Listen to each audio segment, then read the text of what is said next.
So I'll just tell you a little bit about who we are, Ari, and I'm excited to meet you. It's באמת כבוד לי. תודה רבה להזמן. We run a wealth management firm here in Los Angeles. We manage about $850 million of client wealth. But as a passion project of mine, I wanted to encourage investment in Israel. And so what we did was we built this platform called the Jerusalem Portfolio, a system where anyone can invest in Israeli publicly traded securities with no minimum. We have people opening up $180 accounts, giving it as bar mitzvah gift, and getting a financial as well as an emotional connection with the state of Israel. That's our goal. So although CureFacts is not available to be invested in the public domain, as I understand it at the moment, it is an exciting innovation coming out of Israel, and we therefore wanted to speak to you to understand, what it is you're doing, how you came up with these ideas, and a little bit of the landscape of the medical community and how it's shaping what you're doing. I particularly value your input because you live in a country which primarily has socialized medicine, government-run medicine. You get tests that the system allows and that promotes and advocates, and you don't get tests that you may think are cool or neat or you've read about or heard about.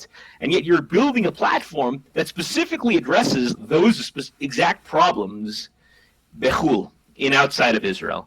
So with that, Ari, I wanted to welcome you to this discussion. Tell us a little bit about how you came up with this idea and how you are bettering the world, or legoyim, improving the whole world through your innovation, ideas, and design. Okay, so first of all, I'm very happy to be with you, and thank you for the opportunity. It all started when I wanted to check if some medical treatments are good for my children. And I have a human genetic master degree, so I have more education in my family about such issues. So I started to check, and I saw that I get answers in Google that are very confusing, in spite of my background. And I saw that if I give them some treatments, it will kill them. And if I won't give them the very same treatments, it will kill them.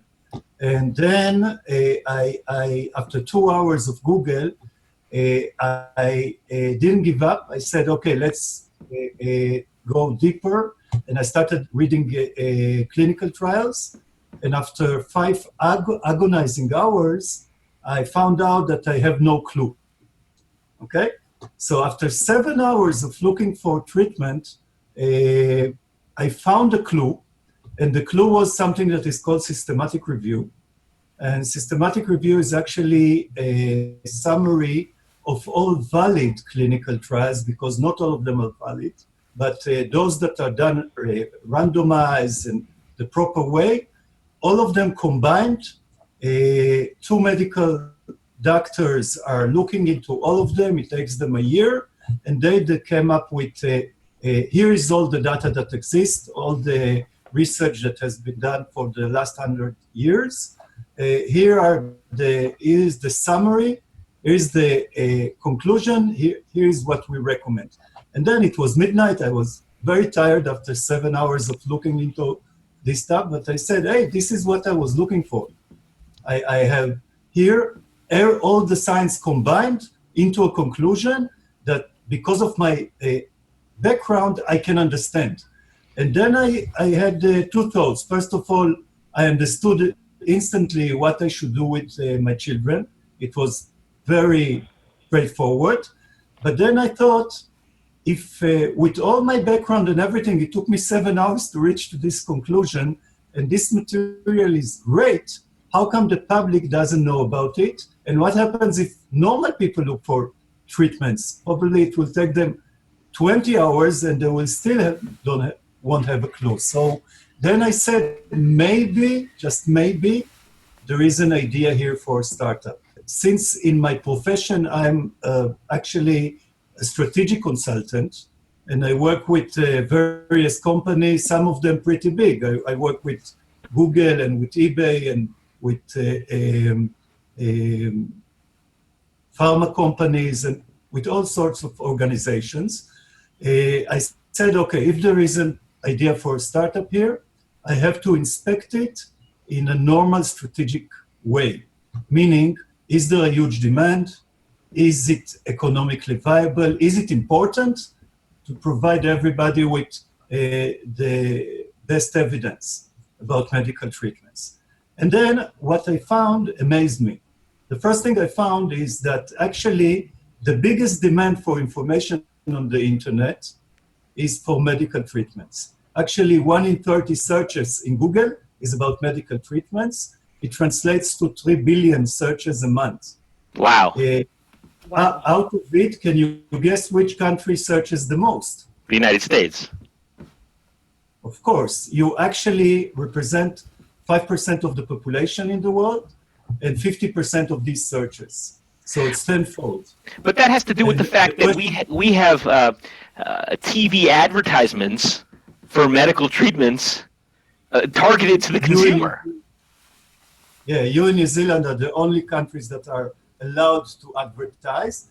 The first question that comes in mind is why there are so many searches? How come 3 billion searches? I mean, look, in the United States, they are going to in-clinic visits 1 billion times a year, 3 times for a person, okay? That's the average. But they're doing 1.5 billion searches a month. So it's probably 20 times more than the time they really consult a doctor. So what's going on? And the reason why there are so many searches is that people are not happy with the answers. They find an answer, they find a contradictory answer, they search again. You know, if you go to, in better times, you fly to London, or you talk with London, or you talk with me here in Israel, and you want to know what time it is, you go to Google, you ask this question, and you get the time in Tel Aviv, okay? You don't go further. You don't search for other things. When you go and search, is vitamin C good for flu? What works for corona? Are vaccines okay? You can, it's a rabbit hole. You can go for days and you will still have no clue. And people do it because it's their life. They want to understand, but they can't find answers. And when you come to think of it, if you go to a website and you get an answer, you have to decide, can you trust this website? Now, let's take, for instance, the biggest websites in the United States. What's the biggest one? WebMD? Yeah. Okay? Yeah. So WebMD are doing 170 million searches of visitors a month. Okay? So it's a lot, considering that it's out of 1.5 billion searches. It's not that much, but it's a lot. WebMD lives on advertisements, on sponsorship, and was purchased 2 years ago by an investment firm that her biggest investment is a Marcom company for Big Pharma. How reliable is that? And that's the biggest site, you know? Give me the statistics again, Ari, on the WebMD. How many searches are coming on there? Just repeat that last segment you gave me about the number of inquiries, the ownership. They have 170 million visitors every month.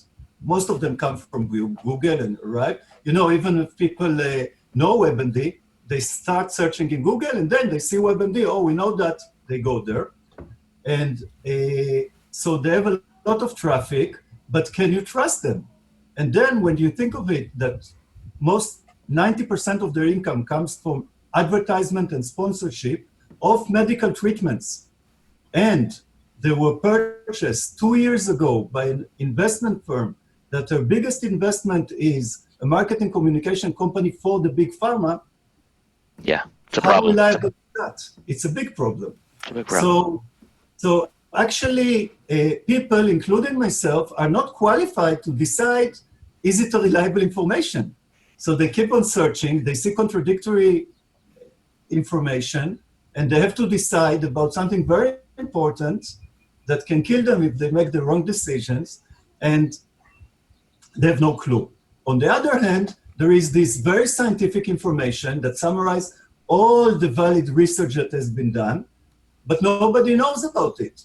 By the way, even doctors, when they do know there are systematic reviews, but many times they read summaries of that. They don't really go to the source, okay? So the first question, was it a big demand for this? There was a huge demand, that's for sure. It's the biggest demand on earth for online information. Because it's not good, they keep on searching until today, okay? By the way, with the coronavirus, the traffic probably increased fivefold about these topics, okay? So it's huge. In CureFacts, we had a 30-fold increase in traffic during the corona period. Wow. The second question I had is it important? Okay, there is demand, but if we will provide the public with evidence-based information, with the highest level of information, it's considered by the medical science to be the highest level of evidence. I didn't invent it. I just make it accessible to the public. So will it help? Is it important that people will be reluctant or avoid medical treatments that are ineffective or that are damaging? So damaging, obviously, yes, but what about the ineffective ones? Surprisingly enough, the ineffective treatments that do no harm, okay, kill much more people than the damaging people. So it's very simple to understand once you realize that a medical condition is something that deteriorates. Now, it starts deteriorating, you read Google and you decide here to take something that will not help you. It will keep on deteriorating. So for instance, you can have cancer and you can read on the first page in Google that a very good cancer treatment is drink loads, liters of lemon every day and everything will be fine. And then after 3 months, when you finally, very slowly go to the oncologist, it's too late. In fact, ineffective treatments are very common. In the previous, not in the last one, in the 2 years ago, the BOSS event, they mentioned that 50% of all treatments are unnecessary. Which event? I missed that, Ari? The BOSS. It's like a world conference of economy and so. Davos, the World Economic Forum annual meeting. Okay, go on. So 50% of the medical treatments are ineffective, unnecessary. Now, I'm speaking about all types of treatments. Prescription drugs, there are about 2,000 and something. In the last 10 years, they invented 200 new prescription drugs, over-the-counter drugs, vitamins, supplements, alternative treatment, operation, everything. 50% is redundant. It's not necessary. In some categories, it's more, like in herbs, it's 85%, and in medical, not in over-the-counter, in prescription drugs, maybe it's 33%, but the average is 50%. World economy spends 10% of everything on medical treatments, on treatments, on healthcare, okay? The direct costs of these healthcare solutions, the 50% that don't work, is actually $4 trillion every year. It's 5% of the world economy that is, it goes to the garbage, and this is only the direct cost. What do I mean by this is only the direct cost? It doesn't take into account that people are absent from work, Right. are dead and you have to bury them, you have to replace them at work. There are many other expenses, but if you speak only about the cost of the treatment, including hospitalization when it's not necessary, the damage that you get there when it's not necessary, and so on, it's 5% of world economy, which translates actually to the biggest waste on earth, okay? There is nothing else that wastes 5% of the entire economy, and that's the situation. Besides, this market, healthcare, grows a strong double digit for 10, 20 years already, and is predicted to grow like this for the next 20 years. In United States, it's actually growing a little bit slower now because there is so much over-medication in the United States that it grows a little bit slower. In some countries like India, maybe it grows 20% every year now. But the world average is 12%, 30%, very strong growth every year. So the figures I'm quoting, $4 trillion, which, just to get it right, it's $4,000 billion.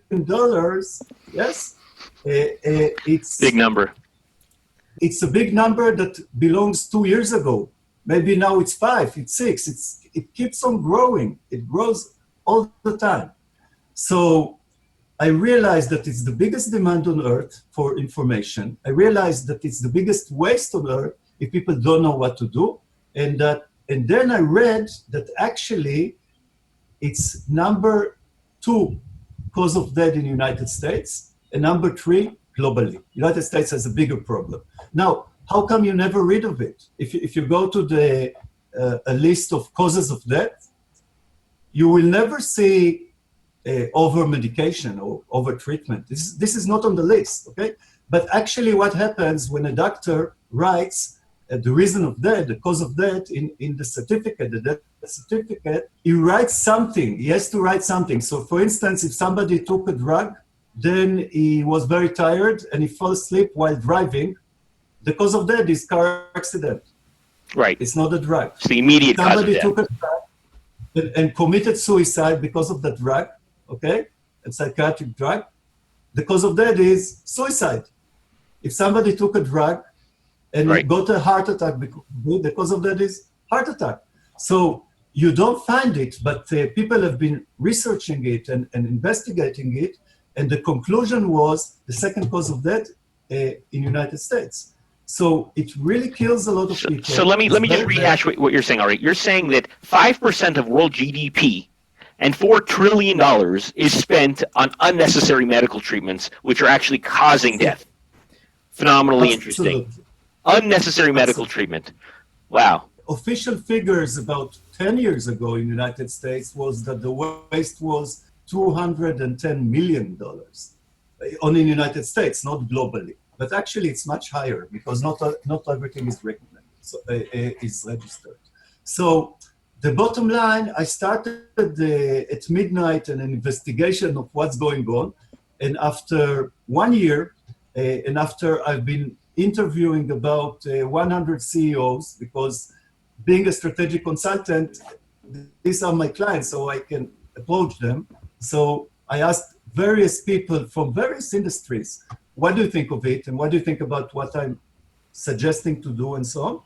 And then I went to an accelerator and added a team, and we created CureFacts. So the idea was to make everybody able of something very important. And this is the why. This is why we do it. To being able to take care of myself, of my family, of my life. Don't count only on doctors or on regulation. You need the information, and in medical science, the evidence-based medicine discipline states that the best way to make decisions which treatment to take are a combination of best science, which is the highest level of science is systematic reviews, summary of everything. So the best, the most established science, patients' preferences, and doctors' experience. But until CureFacts, there was no platform that enables this, a meeting point for science, patients, and doctors. So currently what we have data about 80 treatments, not 80,000. There are 80,000, but we have currently only 80.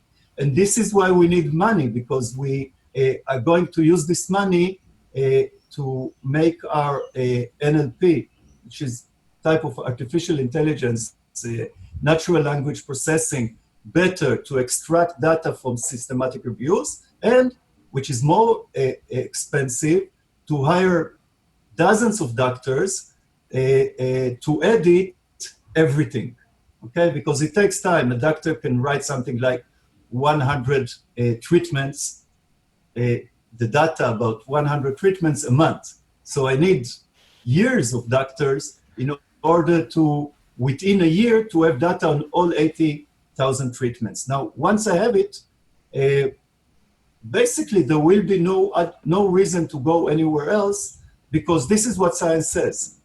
This is what the entire science says. By the way, in many, many, many cases, science says we don't know. So let's take the most common disease on earth, common cold. This is why it's called common, because it's very common. It happens 6 times a year for an adult on average. And by the way, the synonym to a common cold is coronavirus infection, because most members of the coronavirus are actually doing the common cold, and most common colds are due to coronaviruses, okay? Right. So this is why we got a lot of traffic, because we got data about the common cold. So if you take this treatment, this condition, this medical condition, and I challenge you, or a doctor, or a scientist, or anyone you want, okay, on earth, stay in a room for 1 month, for 2 months, and then tell me which treatments work and which don't. I promise you that at the end, they will have no clue. Okay? They will decide something arbitrary. It will have no connection to what science says. Now, I can also promise you that if you go to CureFacts, and in the index we have common cold, you click on it, you see all, I think it's 34 treatments that science checked. Other, there is no data because there was no research. And you will see that 5 treatments are green, meaning they're okay, they're effective and safe. And you see the rest are less. The pale green, insignificant, helps a little bit, up all the way down to red, which is straightforward damaging. And the most damaging are those that are pink because they're ineffective. But by being ineffective, if you have a condition that deteriorates, they do a lot of damage because they delay treatment. So I can promise you that any person you take, even if he will be almost illiterate, though it's not our target audience, but even if he will be almost illiterate, he can read the traffic light in our website. He can see that there are 5 green ones, and he can ignore the rest because they're just not working.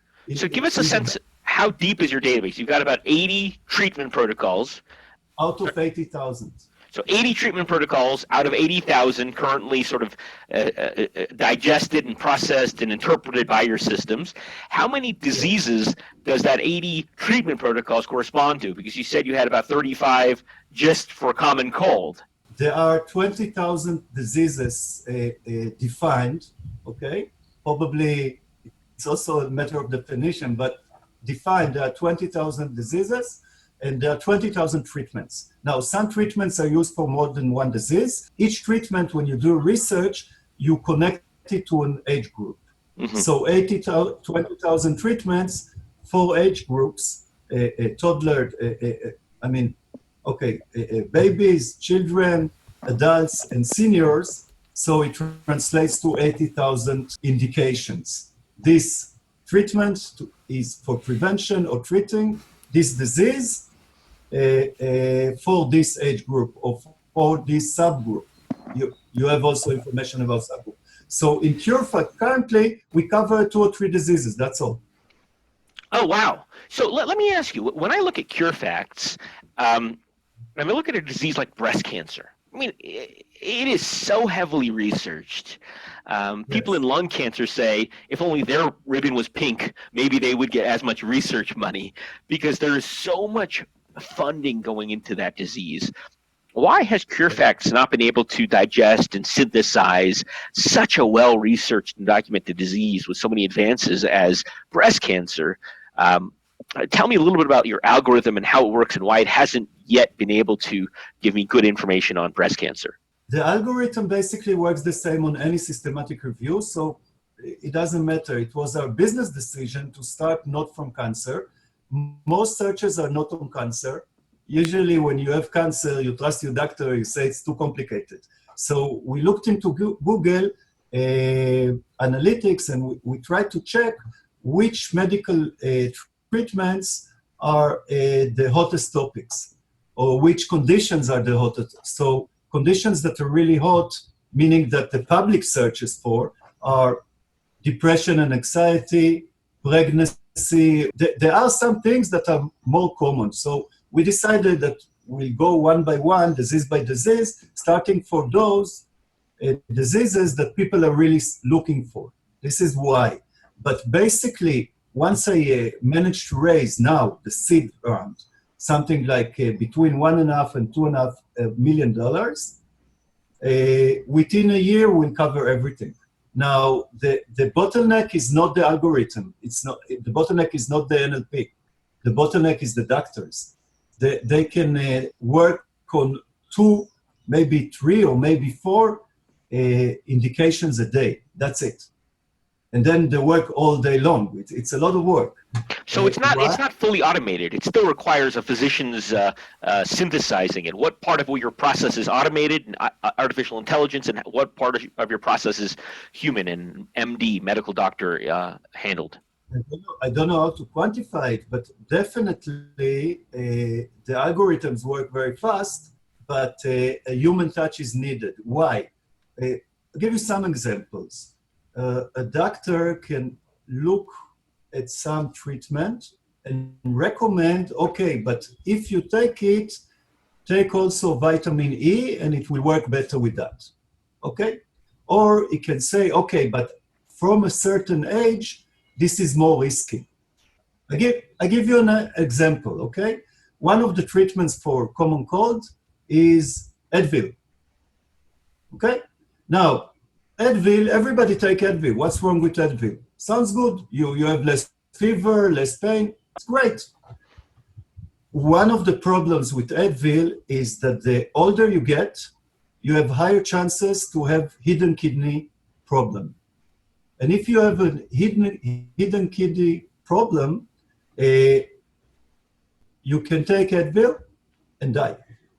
As simply as that. Now, the older you get, the higher are the chances. You will get holes in your intention. It's very dangerous. Okay, so is it dangerous for you? Is it dangerous for me? We have no clue. Why? Because it's hidden kidney disease. It's hidden. So the recommendation in CureFacts is, if you're a child, go ahead, take it. If you're adult, it's a little bit less safe.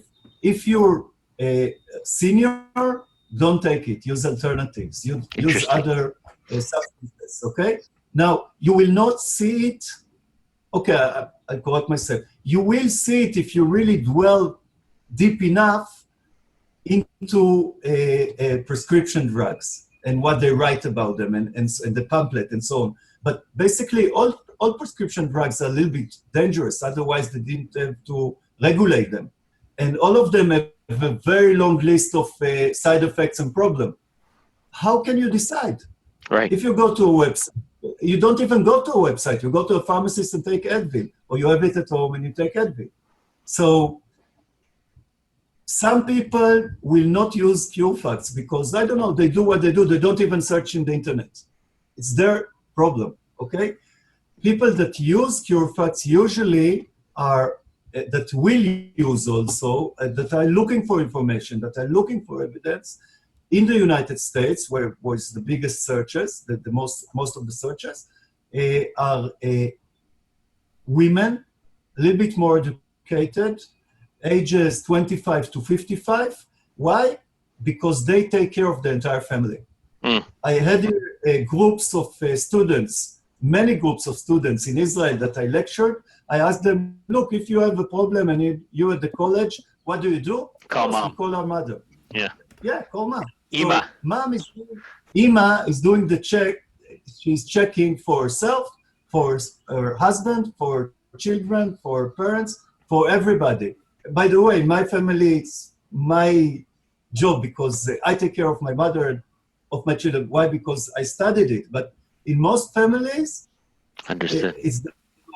So they are doing most of the searches, and they are a target audience in United States. Another thing that maybe I should clarify, CureFacts is written for United States. Just to clarify this, it's not working well in Canada. That's across the border. Why? Because if I have brand names of medication, Right. and we have all the brand names, in Canada, it's different brand names, Right. and it's different dosages, and the recommendation would be different. If The it's different. CureFacts is written specifically for the United States to create pure and scientific treatment paths for the consumer and for the doctor. Let me ask you, what's your revenue? What's your revenue plan? How will you make money? Okay, so it's a platform, right? It's a meeting point for patients that visit. By the way, how they visit, they go to Google, and we have a very, very long tail engine, meaning that instead of vitamin C for preventing common cold in children, we have a different page that is called ascorbic acid that prevents cold, not common cold, in children, okay? And you have many, many combinations. So for each treatment, you can have 500 combinations. Got it. And we create a different page for each one automatically once you search for it. And we made it in a way that Google indexed it. Meaning for 80 treatments, we have something like 20,000 indexed pages. Or actually, it's now 32,000 indexed pages. So this is how they get to us. You were asking me, how do we make money? So they go to Google, they look for something, they see CureFacts pretty much at the top of the 10 links at the first page of Google in many, many pages. And then they go inside, they see information, it looks okay, and then they can add their preferences. For instance, I have money or I need a medication that is not expensive as long as I'm paying it. I don't like pain, so give me something that is milder, or give me a harsh treatment, but I want to get rid of the disease once and for all instantly. It's your private, personal preferences. I prefer alternative treatment. I prefer orthodox or conservative treatment. And then, for instance, in the common cold, you have 5 green ones, and then it will lit up and it will tell you, for patients like you, option 2 and 4 are better. Okay? But then you have 2 options, and one of them is a prescription drug. You need a doctor. So you will have an option, consult. You press on it, then you can go from this to online consultation with companies like American Well and so on, or in-clinic visit, like with companies like ZocDoc and so on. So the business model is that we are creating content that people are really interested in, and then it's an affiliate model. They go and into they visit a doctor or consult a doctor, and we get commission, a referral fee. So this is the business.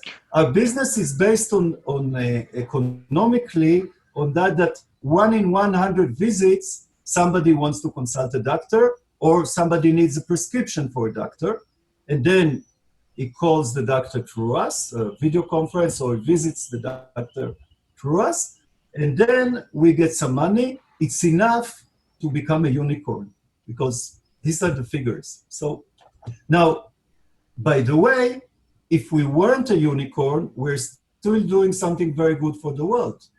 We're an impact startup. We're doing good for the society. But it needs to be a unicorn. Why? Because we need to raise money, and investors invest in unicorns.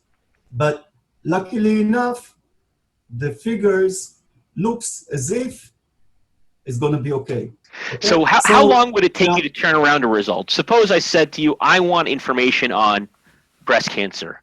I want to sponsor that. How long would your doctors and research teams be able to turn around results and treatment protocol? Less than a week. Maybe Less than a week? 3 days. Wow, phenomenal. So Ari, if I or one of our listeners have questions about a specific disease not yet in your system, how does that get researched and answered? So actually, in my lectures, I'm offering people, look, it's my problem that I haven't managed to raise money and complete the data faster. So if you contact me, I will do the research for you, free of Wow. charge, because I think that you deserve, everybody should have the information about which medical treatments work and which don't. And until they have it automatically in the website, I feel it's our responsibility to provide it.